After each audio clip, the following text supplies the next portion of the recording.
Hey, what's up? Welcome back. Rafael Cortez here, your host and Wholesaling Inc coach. Here is the deal.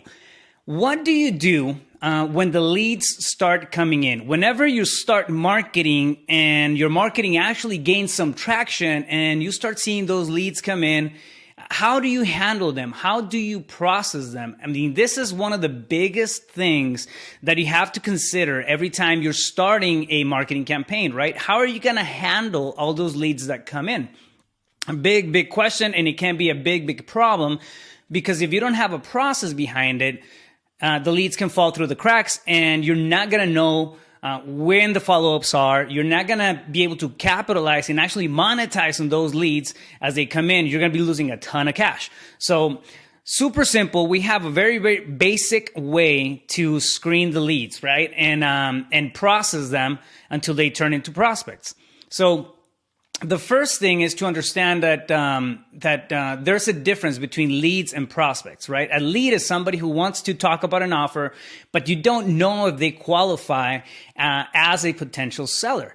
You don't know if it's the type of seller that we are looking for as wholesalers, okay? We are looking for people that we can come in and help and give them speed and convenience in exchange for equity. At the end of the day, that is exactly what we're looking for. We're exchanging speed and convenience for equity, okay? So a lot of the sellers that we're gonna be talking to, they do not fit that space. We're really talking about 3% of the population that we're gonna be, if you call 100 people, maybe 3% of those, so meaning three, are going to be a fit for what you're looking for. And then a small percentage of all that number of people, it's actually going to turn into a prospect and somebody that you're going to be doing a deal with. So this is a volume game, right? We have to reach out to a lot of leads. We have to have a lot of conversations with sellers. And you got to have a smart way of doing this as you're going through your marketing process. Two simple steps. One is going to be sourcing your sellers, and the other one is going to be qualifying your sellers, okay?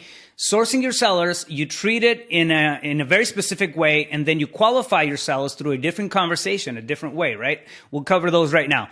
So first off, marketing, there's two ways to approach it, right? There's going to be the fishing approach, and then the hunting approach. When you're fishing, you're throwing a line out there to see if somebody bites. You're looking for fish, right? And then the line is out there. You're just kind of sitting there and then waiting for somebody to take a bite of the hook so you can reel them in. All right. That's one way of approach. And the type of marketing that goes into the fishing part of it, it's pay-per-click, it's radio, it's direct mail, right? It's stuff that's very important, and it really puts together an overall wholesome approach to marketing.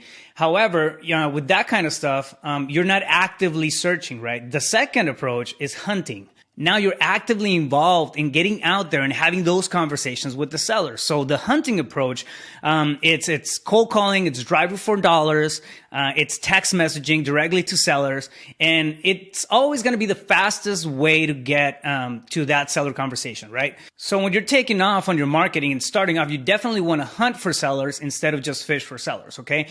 Fishing is going to be usually a little pricier. Hunting can be a lot cheaper, a lot more cost effective.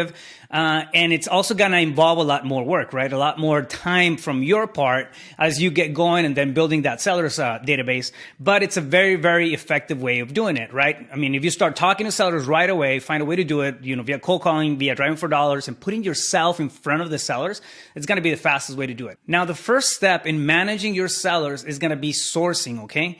When you're sourcing, you're looking for sellers. These are not leads yet. They're just names and phone numbers with an address. You don't know if they're going to sell. You haven't had the conversation yet to see if they're going to be part of your seller's database, to see if they're interested in selling, and more importantly, to see if you're able to provide a solution for them. So they're not, they haven't even raised their hand yet. You just bought a list and you have a list. You need to cold call and reach out. You're sourcing. If you're driving around for dollars, you're sourcing. If you're paying for pay-per-click, that's part of your sourcing as well. It's like a big bucket that you're trying to fill up with sellers. And that's going to be step number one. These, again, this is just names and numbers. They're not leads yet.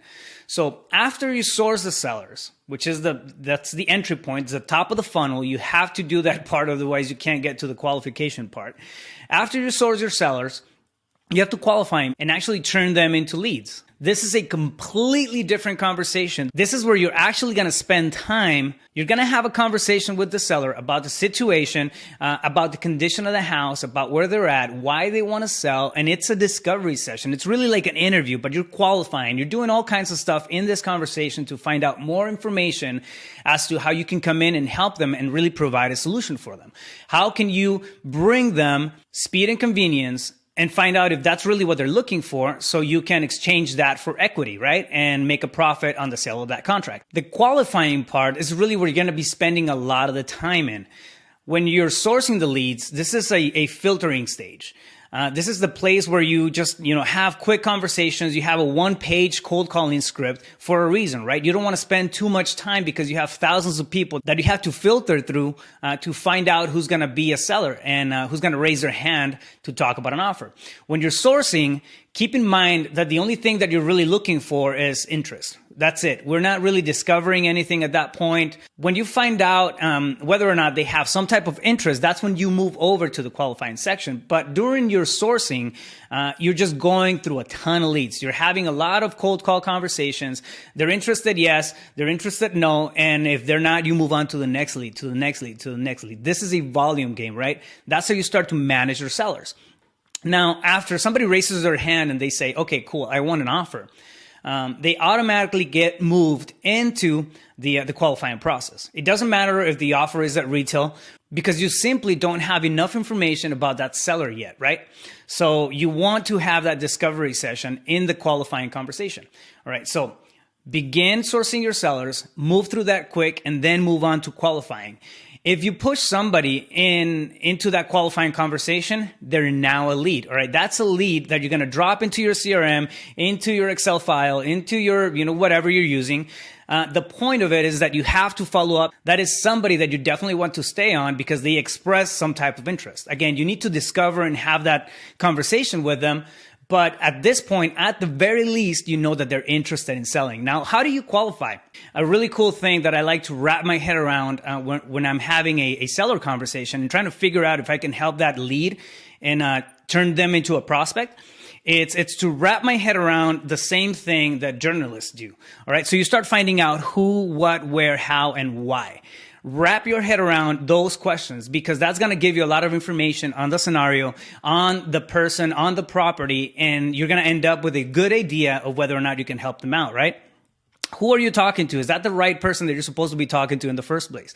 Do they have legal authority to make decisions on the property? That's one. What is their timeline for moving? Where can you come in and actually provide a solution for them?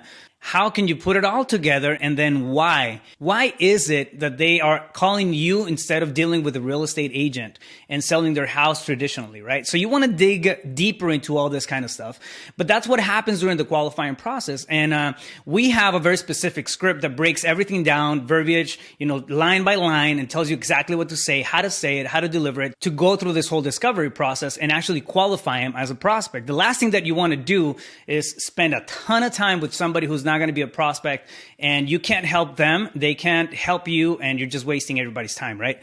So, once you have that conversation, you're going to put them into a follow-up process because qualifying a lead may take weeks, may take months. I've had leads that, literally take years. They're not ready to sell yet, but they're on that follow-up sequence, right? So you put them in a follow-up sequence. You set up a date for the next phone call, have a conversation with them about it, get their approval, and then make sure that you stay on top of that lead. At this point, they're still leads. They're not prospects yet. You're not talking about numbers. You're not talking about offers. You're still trying to figure out what the issue is and how you can come in and solve a problem for them, right? Now, this is very important. You don't have to get too fancy at the beginning with CRMs and all kinds of software and systems. If you have less than 100 interested leads, meaning that people that you brought over from sourcing to your leads, if you have less than 100 people that expressed interest, you don't need to have a fancy CRM yet. I mean, you can put it all in a spreadsheet and then just set it up, follow up through the dates. Just make the calls, have those conversations with the seller,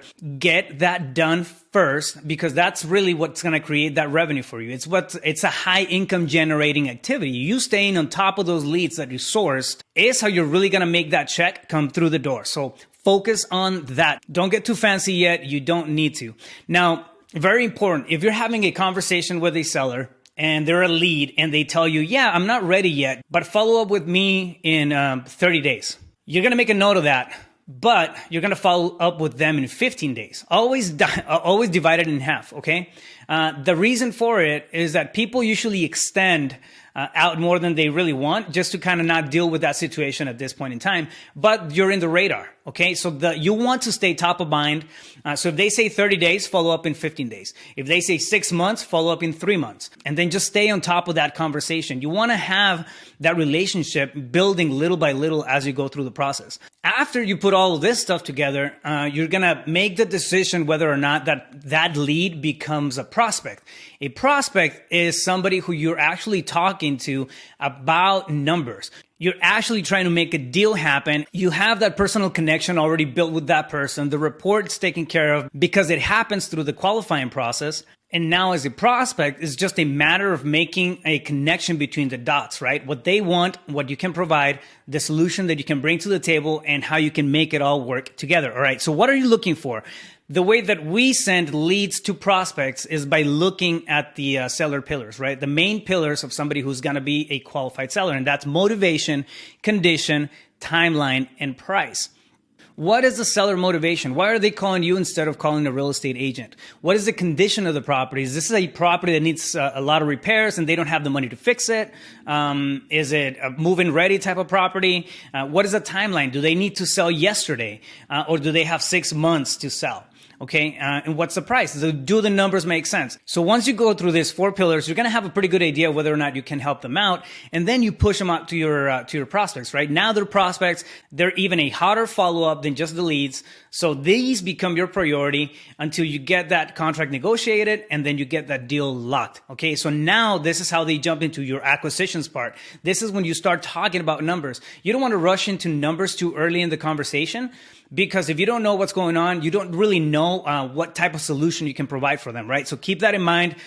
Process your sellers. It's very important to process your sellers the right way. It's not that difficult. Once you have this laid out and you have a solid process to go off of, it's simple. It's really 2 steps before they become a prospect and you start talking numbers. So before you hit the numbers, you have to source the sellers and then you have to qualify the sellers. During that qualifying conversation, you want to focus on who, what, where, how, and why. In the Rhino Tribe coaching, we have the layout, the step-by-step, the how to say it, and it's a tried and tested process that we go through, right? If you're ready to jump into some coaching, go to wholesalinginc.com, set up a call and have a conversation with one of our guys. If it makes sense on both sides for you guys and for us, you might get an invite and become part of the Rhino Tribe, where we break all of this down, we dial it in step by step, and make it a point to have a process to manage your seller leads. At the end of the day, it's one of the most important things in your business. If you can't handle that, a lot of the leads are going to fall through the cracks. Your marketing dollars and your time spent is going to be wasted. So 1-2 process. Source your sellers the right way, qualify your leads the right way, and then have prospects to lock down deals with. So until then, stay focused. You got this.